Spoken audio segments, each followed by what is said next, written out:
Right, we got another big bike in front of us. This is a KTM Duke 790. First look, parang mas mababa siya dun sa Duke 390. And ang lapad ng upuan niya. Grabe, very primo yung itsura. Let's ride the bike.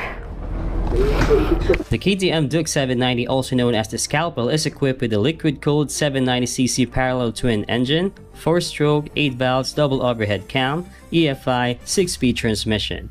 It has a maximum power of 105 HP at 9,000 RPM. Maximum torque is 87 Nm at 8,000 RPM. The bike has a TFT instrument panel, has different riding modes such as Sport, Street, Rain, and Track mode. It also has a lean angle sensitive traction control settings, dual channel ABS, cornering ABS, anti-wheelie feature, motor sleep regulatory technology, and up and down quick shifter. 120/70/17 for its front tire and 180/55/17 at the rear. It is equipped with a dual disc at front, 300mm with 4 piston calipers, and a 240mm single disc at the rear with single piston caliper. You get an upside down fork for its front suspension and adjustable monoshock at the rear. Seat height is 825mm. Tank capacity is 14 liters with an average fuel consumption of 30 kilometers per liter. Yan, so konting tiptoe lang tayo dito. Upright riding position. And look at our gauge. We are on a TFT display, I guess. So may lumakalabas ditong kill switch siya pag binaba natin to. So I guess we can start this thing up. Damn. Ang lalim ng tunog niya. Grabe, ang sobrang solid na hindi ko akalain na this is just a 2-cylinder engine. It sounds like a 3-cylinder engine. But let's see. First gear.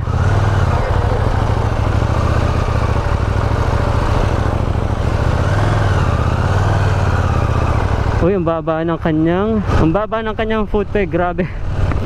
Sobrang komportable. Ang lakas ng torque, so we gotta watch out for it. And this bike has a lot of riding modes based sa nakita ko kanina. Meron pa siyang pang track mode. So ngayon naka straight mode tayo dito para hindi naman ganun ka overwhelming yung power na i-absorb natin kay Duke 790. Malakas yung torque niya, ramdam na ramdam ko. And there you go, quick shifter working just fine.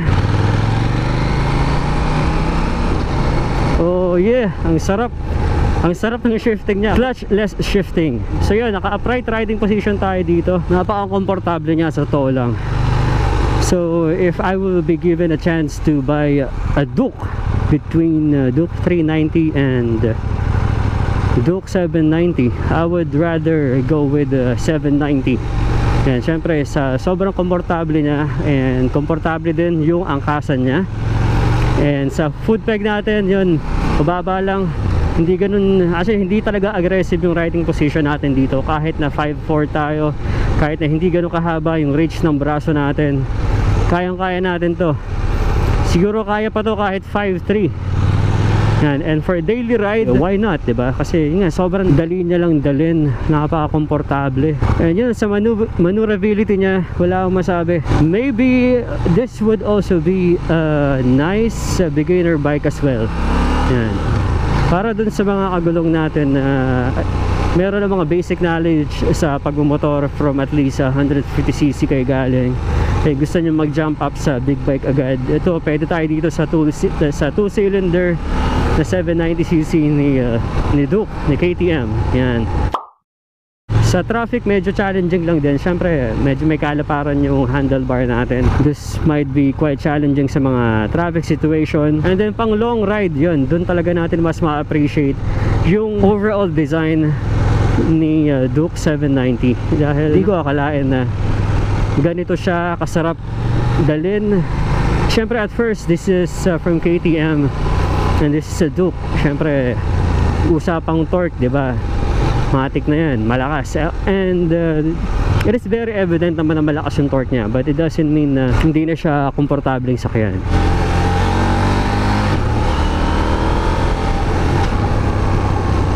Alright, I guess kailangan mas mabilis pa tayo para mas smooth yung quick shifter natin. Di ba ako ganun kasanay gumamit ng quick shifter, medyo nababalik ko pa yung gas eh. But yun, na-appreciate ko yung quick shifter niya na ganun pala siya nagwo-work. So yun, for long ride, grabe, palag-palag talaga to. Matutuwa kayo dito sa long ride dahil may bibigay niya yung riding phase na gusto nyo, since we also have different riding modes dito. And syempre sa OBR natin, napaka-komportable, hindi ganun ka stressful magbaba akyat sa motor na to dahil mababa lang siya, very shorter rider friendly. And syempre pang highway, pasok na pasok tayo dito. This is 790. And yun lang, napapansin ko nakakailang minuto na rin tayong bumabiyahe and mainit sa binti. Ganun nga daw talaga ang behavior ng mga engine ni KTM. And so far sa mga na-experience ko na may init na makina, this one is very tolerable considering na tarik pa yung araw ngayong hapon na to. Yan, medyo tolerable naman yung engine heat niya sa to lang. Hindi katulad ng mga V4 engine. Pag medyo mabilis naman yung under mo at nagkakaroon ng airflow between your legs, medyo nababawasan naman yung engine heat. I guess this will be quite uncomfortable during traffic situation kapag yung buga ng exhaust is pumarekta sa binti natin, tapos traffic situation. Yan, medyo challenging yun. Something that you have to watch out for. Alright, grabe, I can ride this bike all day. Napakasarap niyang dalhin, grabe. And sa tunog niya, isa yun sa nagustuhan ko, yung tunog ng engine niya sa idle, yung ugong, it doesn't sounds like a parallel twin engine. Yan, naririnig ko sa kanya mukhang nasa 3-cylinder type of engine, something like that. So far okay yung suspension niya, hindi siya matagtag. And this is very comfortable para sa height ko na 5'4". Hindi ganun ka-overwhelming yung power, easy to maneuver. I've had so much fun na din sa bike na to, even in a short period of time. Good job KTM. And-tried lang din natin kung aandar siya kahit hindi tayo naka-clutch. Meron siyang low RPM assist. Actually meron, maandar tayo kahit hindi nag-rev.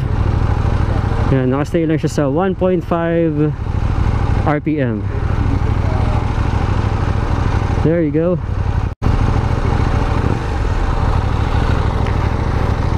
Good job. Such a very, very nice bike. Isa pa, bomba. Bumbu yung tunog. Grabe, sarap sa tenga. Meron pala siyang steering damper dito. Ayos, built-in steering damper, kaya napakaganda ng handling. Thank you so much KTM Philippines for this opportunity to road test this very awesome 790cc naked sport bike that they got. Just want to give a shout out to Mototown, Ride Academy, and Premium Gears. Special shout out to our beloved subscribers, Kuya Guard Riders Moto and Ate Jo. B-Boy LMD here, and you guys watching Respeto Agulong, make sure to subscribe, hit the bell, don't forget to like and follow our Facebook page. Just remember to be safe always and enjoy every ride. Bye for now, and I'll see you guys on the next one. Thanks for watching.